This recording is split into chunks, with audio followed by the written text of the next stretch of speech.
Hello everyone, welcome you all to economics fundamentals. पिछली class में हमने जो हमारा यूनिट है क्लास 12th का एनवायरनमेंट एंड सस्टेनेबल डेवलपमेंट, उसके बारे में हमने एनवायरनमेंट के बारे में पढ़ा और उसके बाद हमने सीखा कि एनवायरनमेंट के फंक्शंस क्या क्या हैं और इकोनॉमिक डेवलपमेंट ने का इफ़ेक्ट क्या पड़ा है रिसोर्सेज और एनवायरनमेंट पर। आज हम बात कर रहे हैं स्टेट ऑफ इंडियाज एनवायरनमेंट। जो इंडिया का एनवायरनमेंट है उसका स्टेटस क्या है, वो किस स्टेज में है। तो इसमें आप देखेंगे कुछ फीचर्स हैं जो वेरियस चैलेंजेस हैं which the India's environment is facing for. पहला इसमें है लैंड डिग्रेडेशन, भूमि निम्नीकरण जिसको हम कहते हैं। लर्नर्स, लैंड डिग्रेडेशन जो है वो उसका डिफॉरेस्टेशन एक बहुत बड़ा रीज़न है। इसके अलावा जो फायरवुड का जो कलेक्शन होता है वो इसका एक रीज़न है। शिफ्टिंग कल्टीवेशन जो बहुत सारे नॉर्थ ईस्ट रीजन में भी पाई जाती है, किस तरह से एक स्मॉल पैच ऑफ लैंड पर जो है खेती करते हैं फिर उसे छोड़ के आगे चले जाते हैं, तो ये शिफ्टिंग कल्टीवेशन जिसे झूम फार्मिंग भी कहा जाता है। तो इस तरीके से ये कुछ रीजंस हैं जो लैंड को हमारे यहाँ डिग्रेड कर दिया है जिन्होंने। ठीक है, डिफॉरेस्टेशन एक मेन इसका रीजन रहा। ठीक, उसके बाद हम देखते हैं बायोडाइवर्सिटी लॉस। आपको पता है कि हमारे देश की जो आबादी है लगभग जो 130 करोड़ पहुंच गई है। हमारे देश की आबादी टोटल वर्ल्ड पॉपुलेशन की कितनी है? 17% है। 17% ऑफ वर्ल्ड पॉपुलेशन। ठीक, और उसमें जो ज्योग्राफिकल एरिया कवर है वो है 2.4%। Geographical area.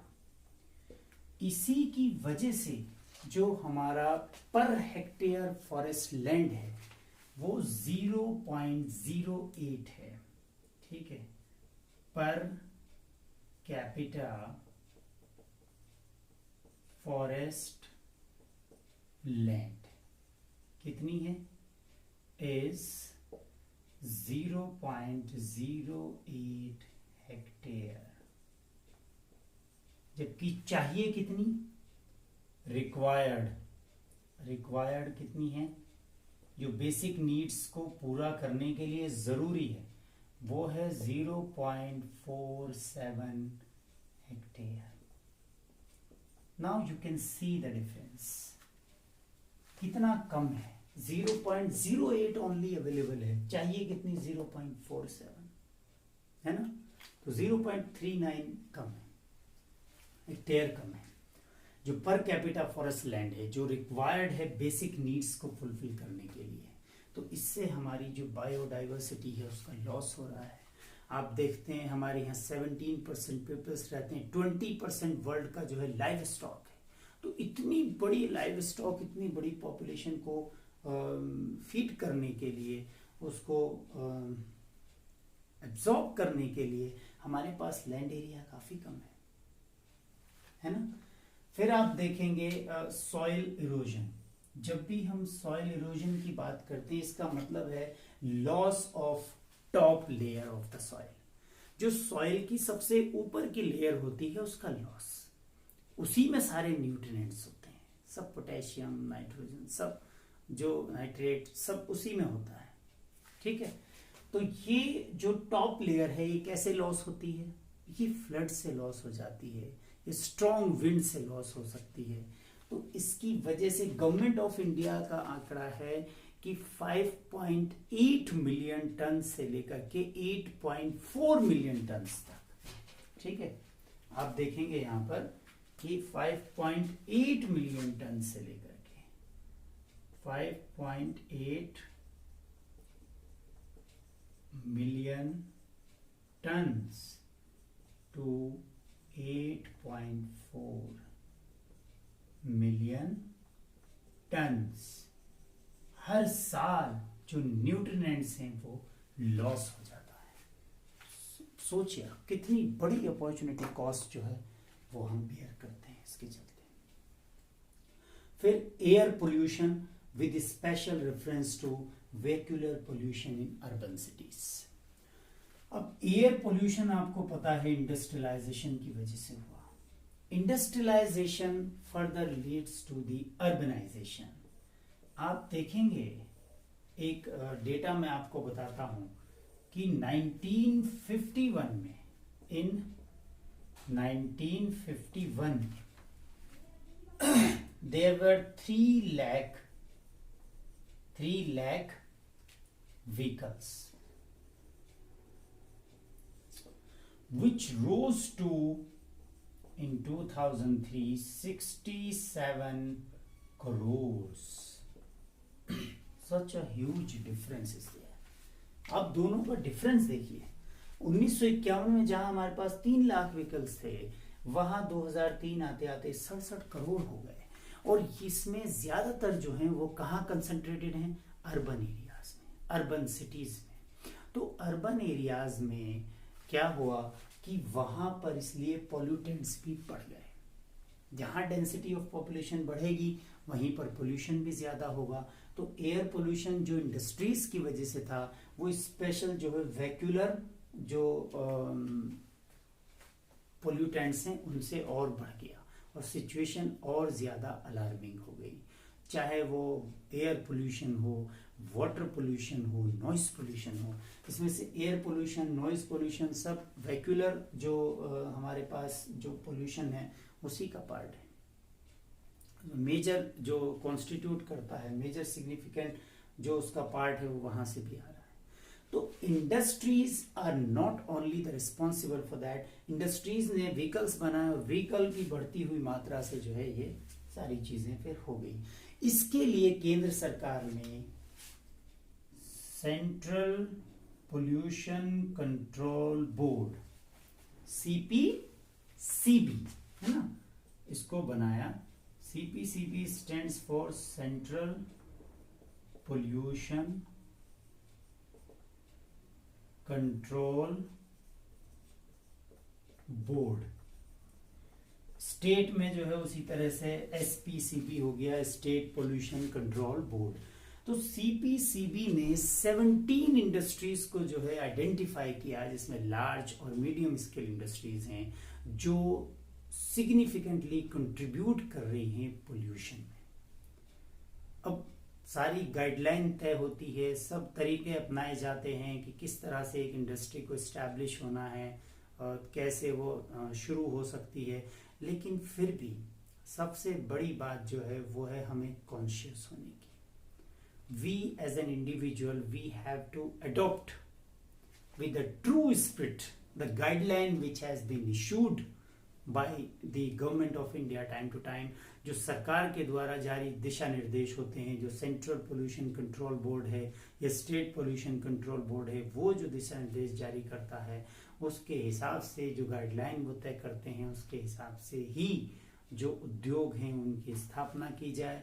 और उसी तरीके से हमें भी अपना जो गार्बेज है उसको सही तरीके से रखा जाए, उसका सही तरीके से डिकम्पोज किया जाए। रूरल एरियाज में जो वेस्टेज है उसको हम गोबर गैस प्लांट एक बहुत अच्छा उसके लिए उदाहरण है, वो किया जा सकता है। तो जब ये सब चीज़ें सस्टेनेबल डेवलपमेंट की जब और बात होगी तो उसमें सब आएगा कि क्या क्या हम कर सकते हैं। ठीक है, अब इसके बाद जो है हम I think you can pause the video to note it down, then I will tell you something more.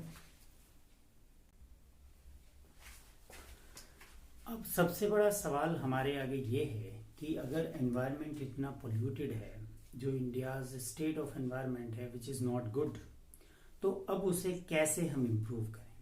तो इसलिए हाउ टू सेव एनवायरनमेंट, कैसे उसे सेव करें। तो by following the certain steps we can save the environment. First है social awareness. By spreading social awareness among the people, लोगों में जो है सामाजिक जागरूकता फैलाई जाए प्रदूषण से रिलेटेड, किस तरह से हम इससे ओवरकम कर सकते हैं। तो ये जो है इस तरीके से आप इसको जो है बचा सकते हैं। एनवायरनमेंट या वातावरण को आप पर्यावरण को बचा सकते हैं। आगे है पॉपुलेशन कंट्रोल। जो राइजिंग पॉपुलेशन है वो भी एक इसका बहुत बड़ा रीज़न है। जो पॉपुलेशन एक्सप्लोजन हुआ उसकी वजह से हमारी डिमांड्स जो हैं वो ग्रोन कर गई, जिसकी वजह से प्रोडक्शन जो कैपेसिटी है वो बढ़ानी पड़ी और फर्दर जो एनवायरनमेंट है वो डिटेरियोरेट हुआ। पॉपुलेशन को कंट्रोल किया जाए। Enforcement of environment conservation act. जो एनवायरनमेंट कंजर्वेशन एक्ट है लर्नर्स, वो इंडिया में 1986 में आया और ये कहता है कि किस तरह से हम एनवायरनमेंट की क्वालिटी को इम्प्रूव कर सकते हैं, किस तरह से उसे डिटेरियोरेट होने से बचा सकते हैं। तो इसको स्ट्रिक्टली लागू किया जाए, इनेक्ट किया जाए, इन्फोर्स किया जाए। इनेक्ट हो चुका है, इन्फोर्स किया जाए तो उससे जो है हम अपने एनवायरनमेंट को सेव कर सकते हैं। फिर है आपका एफॉरेस्टेशन कैंपेन। एक बड़े लेवल पर जो है एफॉरेस्टेशन कैंपेन किया जाए। डिफॉरेस्टेशन का उल्टा एफॉरेस्टेशन होता है। जो वृक्षारोपण हम करवाते भी हैं, बहुत सारे एजुकेशनल इंस्टीट्यूशंस में होता है समय समय पर, और मौजूदा सरकार इसको बहुत प्रमोट भी कर रही है। फिर आपका है कंट्रोल ऑन पोल्यूशन। जो पोल्यूशन कंट्रोल करने के लिए जैसे central pollution control board, state pollution control board बनाए गए हैं। और आप देखेंगे कि जो एयर और वाटर पोल्यूशन है जो इंडस्ट्रीज से जनरेट हो रहा है ज़्यादा, और जो एग्रीकल्चरल पोल्यूशन है उसमें अवॉइड करें आप use of insecticides and pesticides को, तो उससे एग्रीकल्चर पोल्यूशन कंट्रोल हो जाएगा।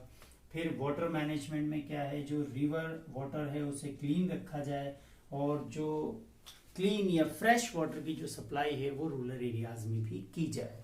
जैसा कि मैंने आपको पिछली क्लास में बताया था कि जो इंडिया में वाटर अवेलेबल है उसका 70% पोल्यूटेड है, जिससे वाटर बॉर्न डिजीजेज हमारे यहाँ मोस्ट फ्रिक्वेंटली अकर्ड हैं। तो इसके चलते जो वाटर मैनेजमेंट है उसकी सख्त ज़रूरत है। फिर मैनेजमेंट ऑफ सॉलिड वेस्ट।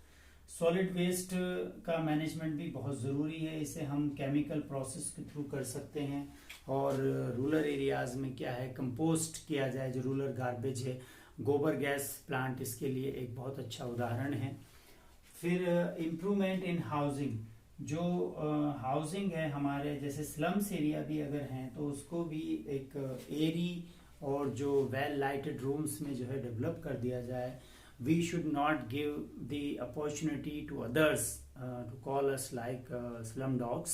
तो इस तरह की चीज़ें हमें नहीं करनी है। हम हाउसिंग में बहुत इम्प्रूवमेंट करने की आवश्यकता है। इसके चलते हम अपने एनवायरनमेंट को सेव कर सकते हैं। डियर लर्नर्स, ये एक बहुत बड़ा इशू है, बहुत ही ग्लोबल इशू है। इसी के चलते 83 के अंदर जो यूनाइटेड नेशंस ने ब्रंटलैंड जो कमीशंस है वो बनाया, और जिसकी स्थापना जो नॉर्वे के जो फॉर्मर प्राइम मिनिस्टर थे ब्रंटलैंड, उनके नाम पर जो है की गई, जो उसके चेयरपर्सन बने। और उन्होंने फिर बाद में जो ब्रंटलैंड कमीशन है उसी ने सस्टेनेबल डेवलपमेंट की जो अवधारणा है उससे संसार को अवगत कराया। 83 में ये फॉर्म हुआ, 87 तक चला, 87 में डिसॉल्व हो गया दिसंबर 87 में। तो अगली क्लास में हम सस्टेनेबल डेवलपमेंट, उसकी फीचर्स और क्या क्या स्टेप्स और स्ट्रेटजीज हम अपना सकते हैं सस्टेनेबल डेवलपमेंट को अचीव करने के लिए, इस पर बात करेंगे। तो आज के लिए बस इतना ही। Thank you for watching.